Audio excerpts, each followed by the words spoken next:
That's a pretty good looking puppy right there. Sit. Turn around. Good job. Good job. Yeah, she's a pretty good looking puppy. But she is not what this video is about.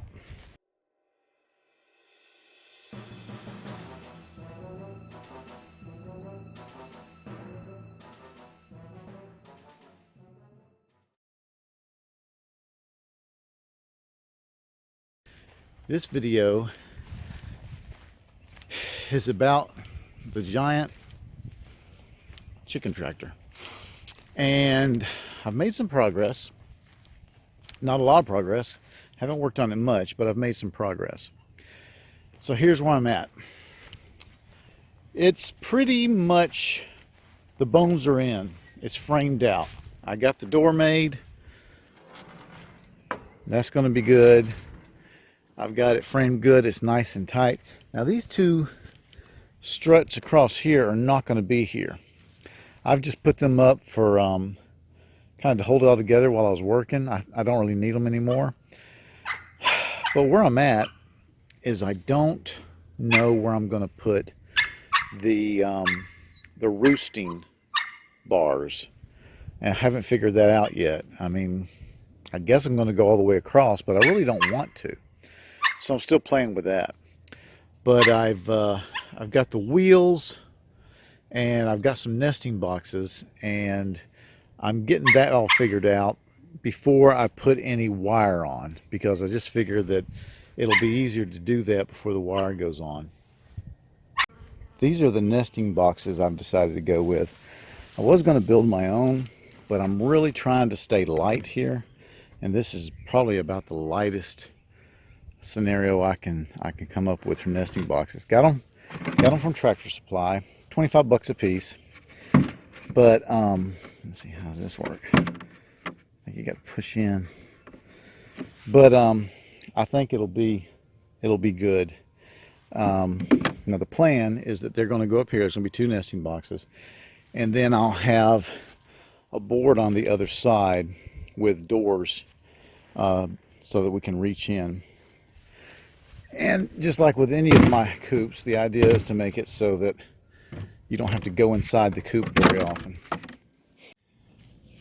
Plan A on the wheels is to use these flatless 10-inch wheels that I got from Harbor Freight, and these 10-inch bolts. And the idea is that I'm going to have them just sitting there, the bolts, and whenever I want to move it, I lift it up with a pick that I'm going to leave out there dedicated to this device, and I slide the wheels on, lower the chicken tractor, move it, lift it up, slide them off. I didn't really want to go with that. I mean, and it's not my idea. That's a way that you see chicken tractors moved on YouTube a lot. But I'm going to give it a shot. There's also a device that you can make where you lower the wheels on their own force, and you don't have to use the pick. That may be down the road, but right now I'm going to do this. The big question I have is not how I raise up the chicken tractor to get the wheels on, or to get the wheels underneath them. The big question I'm dealing with right now is whether I go with 2 wheels or 4. This is a big tractor. I'm trying to keep it as light as possible, but it's a big tractor, and I realize that I may end up having to put wheels on the front. So I'm going to go with 2 right now, see how that works, and just being ready to move to plan B if I need to. So that's what I'm working on right now. A bunch of this thin metal, but it's thick enough for what I want, and I'm just going to cut pieces 5 inches by whatever it is wide, and I'm going to use them to make a kind of a sandwich to help it from wallering out too much. Waller is a word.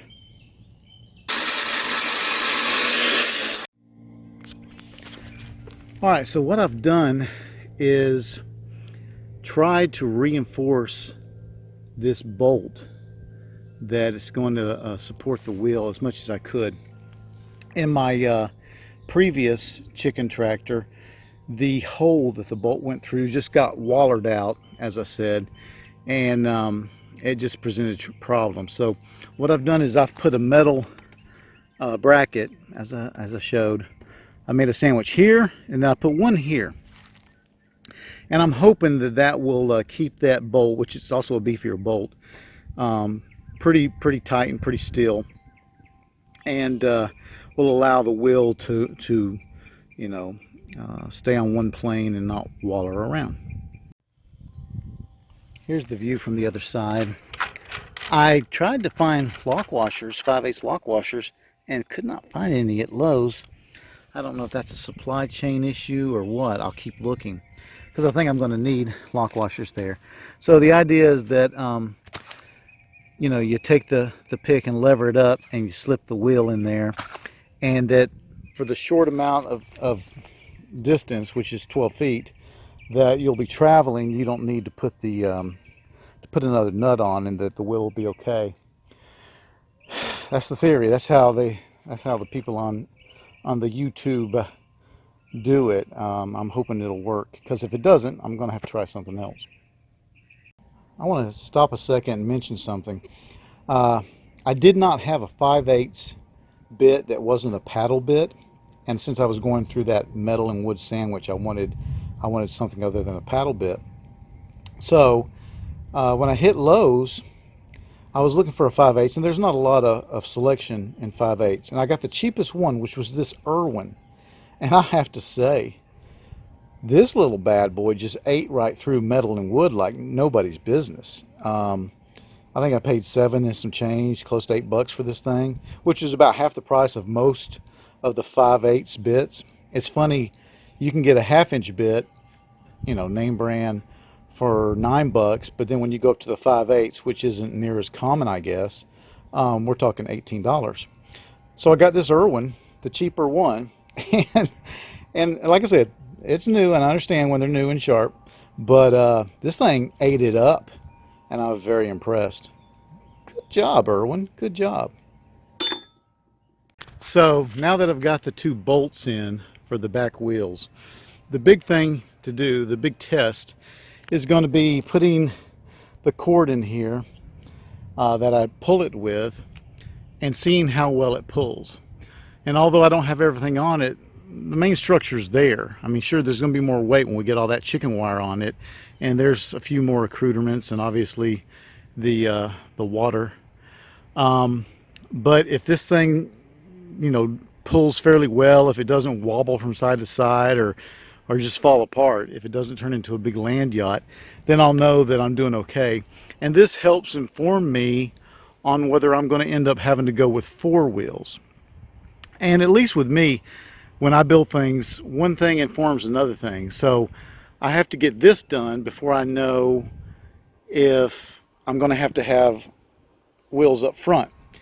And how many wheels I have, front and back, informs where I'm going to put the 2 water buckets.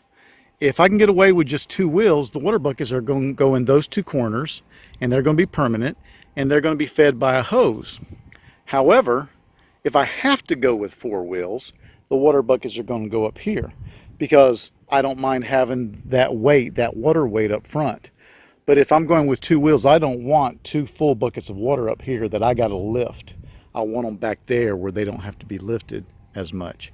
So one thing informs another when you're making crap up. Well, that told me what I needed to know, even though I'm not happy to learn it. I don't think it's so much heavy as it is big and ungainly, and I think I'm going to have to go with 4 wheels. I just don't see any way around it. So that's going to slow me down, because now what I've got to do is I've got to cut more metal and go buy 2 more wheels and do all that all over again. And that actually took a while. So, but you know, I'd rather learn now than later. I'd rather learn for sure than to assume. So I think I'm going to end the video here. I probably will not make a video of putting the other wheels on, because you've already seen that, and it's going to be exactly the same. So I'll get that done, and then I'll start in on the nesting boxes and the water stations. And I still may put the water stations in the back just in case, because if I put them in the front, I'm going to have to use four wheels. If I was using the tractor to move them, I'm sure that two wheels would work. But we found out that using the tractor scares the crap out of the chickens, and just is not cool. It really upsets them. So probably won't use the tractor unless it's from a distance. And the only way you could do it from a distance would be if there was wheels in the front, because otherwise it would bullnose into the ground. All right, hey, it's hotter than seven hells out here, as my daddy used to say. So I'm going to tuck it in for the day. Thanks for watching.